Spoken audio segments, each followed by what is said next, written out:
Seorang kakek yang diperkirakan berusia 70 tahun lebih sudah 15 hari ini berada di Dinas Sosial Kabupaten Kuningan. Kabarnya beliau korban laka lantas di Jalan Siliwangi dan tidak mengantongi KTP. Pengakuannya, kakek ini bernama kakek Tito Wartoyo. Dan beginilah kronologis dari kakek Tito Wartoyo. Nama lengkapnya teh siapa, Pak? Tito Wartoyo. Tito Wartoyo. Usianya sekitar berapa, Pak? Usianya kalau dugaan saya itu sekitar 70 lebih. 70-an lebih.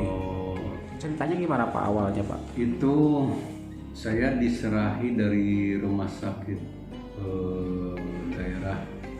Rumah Sakit Umum Daerah 45 bahwa pihak kepolisian dari Laka Lantas katanya menyerahkan lansia tersebut korban kecelakaan ketabrak katanya di Jalan Siliwangi. Jalan Siliwangi. Nah, setelah itu petugas tim penanganan PMKS dari Dinas Sosial menelusuri ke Rumah Sakit Umum Daerah 45. Kemudian setelah itu diantarkan dari pihak rumah sakit itu ke Dinas Sosial.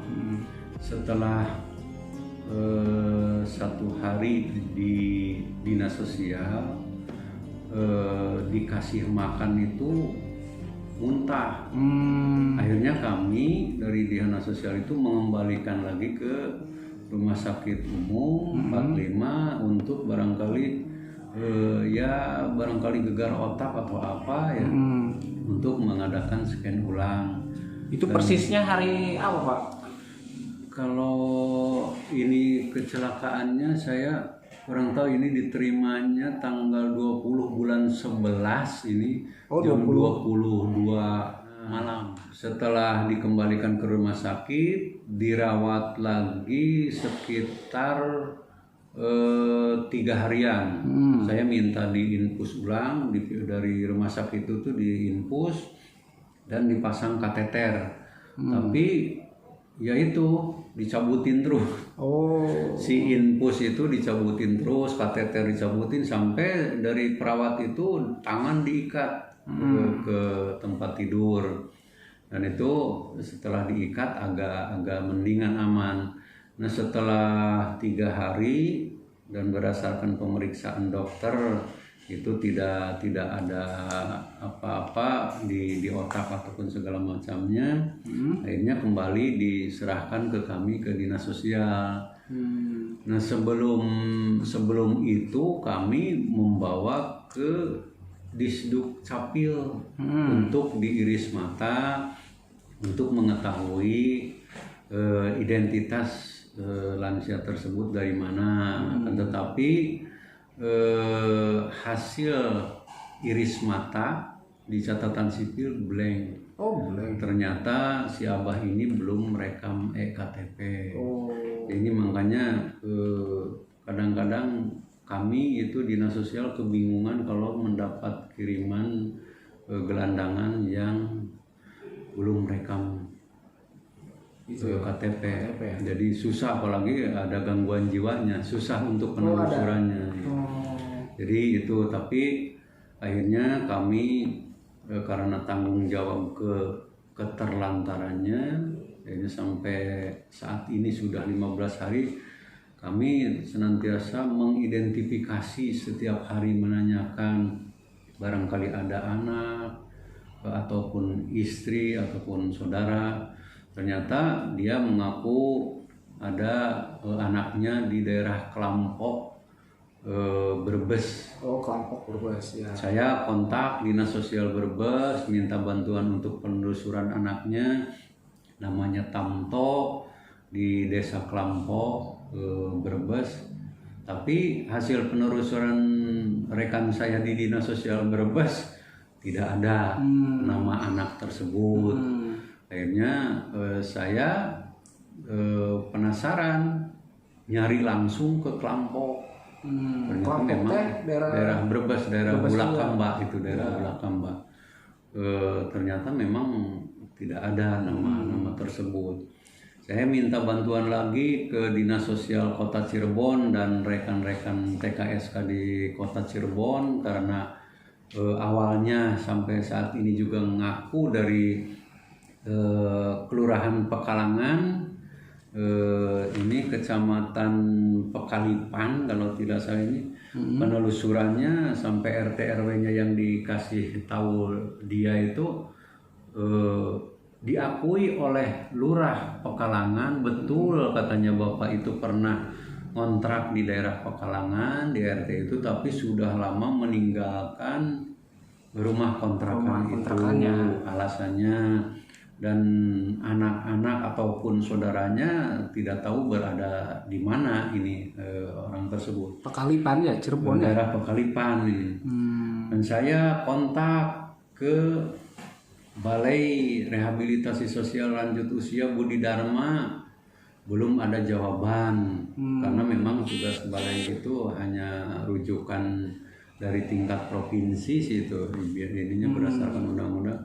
Dan saya juga kontak ke Panti Rehabilitasi Sosial Lanjut Usia yang di Ciparai, Bandung.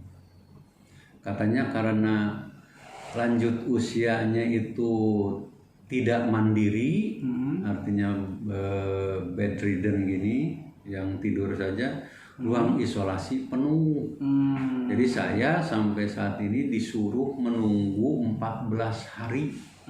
Kalau misalkan ruang isolasi di sana sudah ada yang kosong, nanti dari panti lansia di Ciparai milik Dinas Sosial Provinsi Jawa Barat katanya mau ngasih tahu, menghubungi ke kami, tapi sampai saat ini katanya sih masih penuh. Kalau lansia ini bisa jalan, bisa duduk, bisa aktivitas, sebenarnya dari kemarin juga sudah diterima di panti. Karena kalau yang adanya itu ruang untuk yang lansia mandiri. Kalau ini kan setiap hari selama 15 hari tidur terus. Oh, tidur terus. Berarti ke toilet juga? Ke toilet itu kadang-kadang kan dipasang pampers itu. Ya. Jadi kencing itu di pampers. Dan saya juga curiga ini sudah selama 15 hari saya belum melihat buang air besar. Kok? Padahal setiap hari dikasih nasi nggak mau, tapi dikasih bubur kacang mau. Jadi sehari itu hanya dikasih bubur kacang dan teh manis. Karena kalau dikasih makan nasi itu dimuntahkan. Jadi setiap hari itu dikasihnya itu dibelikan hanya bubur kacang sama teh manis. Jadi kalau dibelikan bubur ini aja, bubur ayam ini dimuntahkan gitu. Jadi saya juga ini nggak tahu ini, kemarin minta bantuan dari kepolisian di sini, di tensi segala macam. Katanya sih kalau tensi itu tidak terlalu jadi tidak terlalu tinggi, tapi dikasih nggak tahu obat apa, malah jadi kayak menggigil, kata teman-teman yang jaga itu. Akhirnya yang itu diberhentikan dulu, diteruskan obat yang dari rumah sakit. Jadi berarti memang kondisinya stroke atau gimana Pak? Kalau kelihatan saya sih kayaknya stroke ringan karena mulut agak ini, bisa ngomong ya? Kalau menurut Sunda bengok apa itu. Jadi kelihatan stroke ringan, dan tangan kiri disuruh pegang air minum di ini guys, dipaksa saya untuk duduk, belajar duduk gitu ya, di terapi belajar duduk, suruh pegang gelas itu nggak kuat lama. Jadi kayaknya yang ini udah kena stroke ringan. Yang kiri ya? Yang kiri. Berarti termasuk kakinya ya? Iya, itu makanya saya juga ini lagi nyari untuk beli tripod ini. Nggak tahu yang apa katanya untuk belajar jalan, tapi jangankan belajar jalan, disuruh duduk aja katanya pusing bilang. Oh, tapi masih bisa merespon ya, maksudnya Masih daya ingatnya. cuman ya kadang kayak ada sedikit nggak tahu gangguan dari kepikunan, nggak tahu, soalnya kalau yang itu kan susah ya. Ditanya anak saya itu mantu presiden segala macam. Ya, tapi dibilang gangguan jiwa usia segitu itu apakah memang ada sedikit gangguan jiwanya karena tertekan kondisi kehidupan atau gimana. Jadi itu makanya sampai saat ini saya terus-terusan kontak minta bantuan, termasuk ke Provinsi Jawa Tengah ya.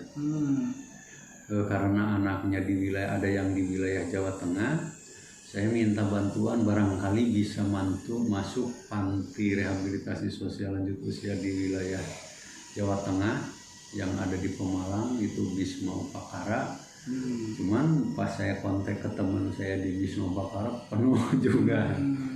Jadi itu makanya di kami ini belum ada rumah singgah kalau istilahnya, dan rumah singgah pun kan batas waktunya hanya 7 hari, maksimal itu 7 hari. Kalau Cuman sudah satu ruang itu aja ya? Ya, cuman itu ruang itu juga nyekat sendiri gitu. Jadi walaupun kita sudah punya rumah singgah, nanti kalau misalkan ada, tetap batasan rumah singgah itu hanya 7 hari maksimal. Setelah itu harusnya tanggung jawab provinsi. Ya. Cuman ya kami tidak bisa memaksa. Kalau misalkan provinsi overload ruang isolasinya kan susah juga itu. Ya. Jadi kita kan istilahnya saling, bukan istilahnya mana, pokoknya gimana ini, tapi kan kita juga kalau overload mau gimana lagi ya. Jadi itu hambatan kami khususnya di dinas sosial itu, kalau menemukan seperti yang ini sudah 15 hari, kalau yang si Abah dulu sudah 3 bulan setengah di 3 bulan setengah. Belum lama atau udah agak lama Pak? Itu dengan si Abah yang awal itu beda 3 bulanan lah. 3 bulan disusul yang ibu-ibu yang mengaku dari Sumatera Barat. Tapi itu kebetulan dia itu bisa jalan, bisa segala macam. Saya titipkan ke Budi Dharma Bekasi, yang balai milik Kementerian Sosial. Nah yang ini karena kondisinya bed rest gini, bedridden, jadi Budi Dharma belum respon, mungkin tidak ada ruang isolasi. Panti sosial lanjut usia milik dinas sosial provinsi juga kemarin saya bel, ruang isolasi overload gitu. Jadi ada itu. Ini Pak, imbauan, barangkali kan ada pihak keluarganya yang lagi nonton nih Pak. Ya saya berharap ya kalau misalkan dengan ditayangkannya ini ya, barangkali ada dari keluarga kerabat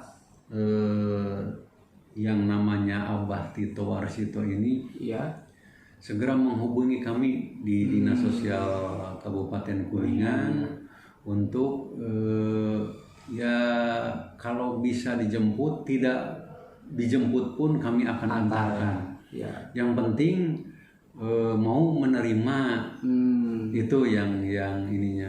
Jadi pihak keluarga kalau memang ada yang kerabat, apalagi kalau misalkan punya keturunan anak atau cucu, ya mohon kesadarannya lah, jangan sampai orang tua sendiri sampai dibuang, tidak mau menerima kembali gitu. Karena itu kan yang namanya juga udah tua yang perlu mendapatkan perawatan. Jadi kalau diciri-cirikan tuh tinggi badannya berapa Pak? Yaitu sekitar 170 156-an lah kalau Iya. di ini kan mah. Beratnya? Berat paling juga kondisi gitu sekitar 50-52, kurus, rambut lurus, bentuk muka oval gitu. Jadi ya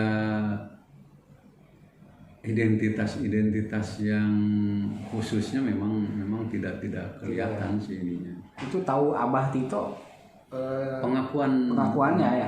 Pengakuan yang disampaikan ke pihak rumah sakit. Dan kami juga dari dinas sosial itu mengidentifikasi ulang. Tapi betul konsisten kalau nama itu dari Tito Warsito, dan alamat pun konsisten itu Pekalangan, Pekalipan Cirebon. Dari sana katanya pernah tinggal di situ tapi sudah lama meninggal ini. Cuman yang saya penasaran ini barangkali betul ini pengakuan hasil wawancara 2 hari kemarin itu ada nama anaknya itu Dedi Kurniadi, bos barang bekas di Pekalangan Cirebon. Barangkali betul nama Dedi Kurniadi yang mempunyai istri Ibu Titin. Dia profesinya itu bos rongsokan di daerah Pekalangan.